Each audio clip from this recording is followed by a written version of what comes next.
What's up, fellas? Now, this is the third volume of We as Black Men, Nondescript Black Men, need to know that black women are our biggest enemy for real. I got two scenarios for you. First one, I was at the YMCA, which is where I spend a lot of my time because with work and everything, I can go to any YMCA in the country and work out. So, in this particular instance, I'm in Haverford, PA, which is not too far out of Philly. And I'm in the sauna, getting the sweat out of me. And it's me, some white female, older white female, and this younger, younger than me and about in her 30s, black female.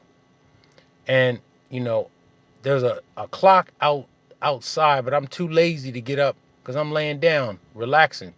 I'm too lazy to get off my ass basically and go look at the clock on the wall. But where the black woman was sitting, she could have easily just looked up and saw what time it was. So I was trying to get her attention and she was straight ignoring me. And then I was like, yo, I know this bitch ain't ignoring me, but she obviously was. Then I made a mistake. It wasn't a fatal mistake, but I made a mistake of tapping her on the shoulder.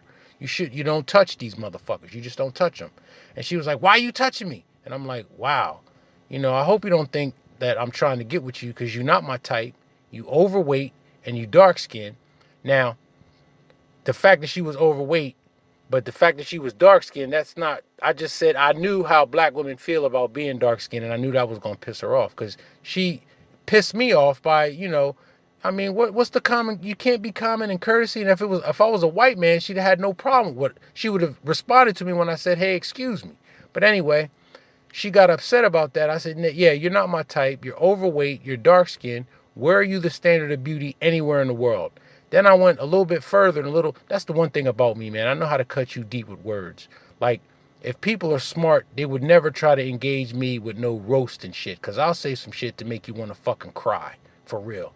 I said, because she looked like she was from Chester or some hood rat place. And Chester's a real slummy part of southeastern Pennsylvania. So I said, this ain't Chester.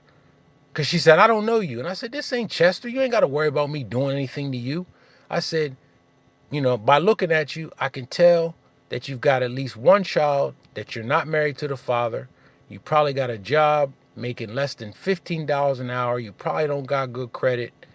And she didn't like that shit. She got livid. Left the sauna, goes to the front desk to basically run to the white man, try to get me put out of there. And so guy comes back. He's an older white guy. I tell him what happened.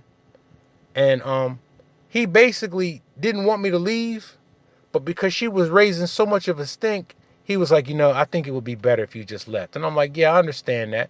But that white dude, he ain't had no problem. He knew exactly what it was.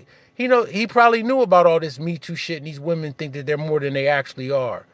And I just don't understand why a black woman would act like that in an establishment like that. But nonetheless, I left and that was the end of it. But I like the fact that I cut her ass with them words when she actually thought she had it going on like that. Like, I even went further to say, I like my women petite and in shape like me.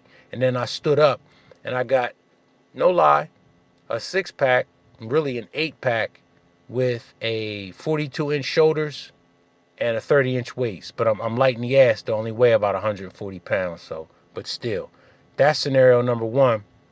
That was a black woman. Scenario number two, I'm in Baltimore, well, actually Glen Burnie, Maryland, again, working at this restaurant. I'm not working at the restaurant, but I'm eating dinner at this restaurant. And, it was a Thursday night. A lot of people, it was real festive, people drinking and having fun. I'm talking to this middle-aged white guy. That's what I do, or that's what I used to do when I would go places, engage. When I don't have my headphones, I'll engage somebody in conversation that looks like they would be okay to talk to. It's an older white guy in his 50s. I remember we talked and we hit it off. I mean, I was able to say, after talking to him, I was able to say, you were probably born in what, 1952? And I guess right. Like, me and him, we really hit it off. We were talking about, I know I started the conversation off with, who do you think was the worst, the best heavyweight that never won a title? And mine is Razor Ruddock, the guy that fought Tyson back in the early 90s. And he washed out after he fought Tyson. And he knew a lot about boxing because he knew that Mike Tyson broke Razor Ruddock's jaw in that second fight, and Razor Ruddock went the distance. A nigga got heart for that shit. But anyway, we talked about sports, we talked about life, and then the bartender was this middle-aged white lady, and she just had a nasty fucking attitude. And I know what it's about. It's because I'm well-spoken, I got a nice physique, and I'm fairly handsome. White people don't like that. Some of them don't. They just don't. So, the guy leaves the bar to go smoke a cigarette, and he asked me if that bitch of a waitress comes around, because he didn't like her either. She just had a nasty attitude. He's like, if that bitch of a waitress comes around, order me another drink. And so she comes around, and I say, excuse me, the gentleman that left would like another drink. And she says, let him tell me when he comes back. And I didn't say anything. I really can't remember what happened after that, but I remember she just walked over to me and said, I need for you to pay your bill and get the fuck out of here. Now, where else would she get away with talking to a patron like that if it wasn't a black person? Next thing I know, the maitre d', everybody surrounding me talking about, sir, we're asking you, you need to leave or we're going to call the police. And I'm like, you're only fucking with me because I'm black. And then I could hear some people in the restaurant, white people, grunt and groan like, oh, here they go with that racial shit. But then there was a black couple, a black family actually, like a whole table of black people over in the corner. And they were like, they agreed with me, but they weren't going to get up and say anything. There were even some white patrons in there that were giving me looks like, exactly, don't let this bitch talk to you like that. But they weren't going to defend me. Then the white guy comes back in, and I don't think he defended me like he should have, because he definitely made it known that, he didn't know me from Adam. That was a term he used 3 times. He said it throughout the conversation. I don't know this guy from Adam. He said that 3 times, like Umar Johnson. And then, but he did say that she'd been rude all night. But I ended up leaving. I wasn't even smart enough to get those people to comp my fucking meal, because I got a steak and everything. I spent like $30 in that place. I shouldn't have spent shit. But the point I'm making is, black men, we don't have no friends out here. Black women, white women, black men for the most part, especially if you're nondescript.